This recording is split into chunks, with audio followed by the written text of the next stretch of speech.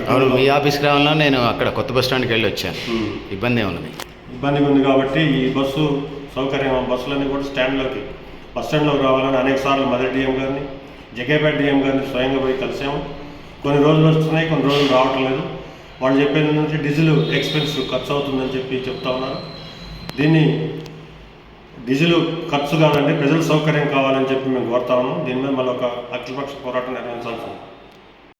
ఇంకా బోనకల్లో విద్యా వైద్య రంగాలకు సంబంధించి ఏమైనా సమస్యలు ఉంటే చెప్పండి, మీ పార్టీకి సంబంధించి. బోనకల్ మండలంలో ఇంటర్ వరకు ఉంది, ఇప్పుడు డిగ్రీ కాలేజీ కూడా ఏర్పాటు చేయాలని సిపిఎం పార్టీ డిమాండ్ చేస్తూ ఉంది.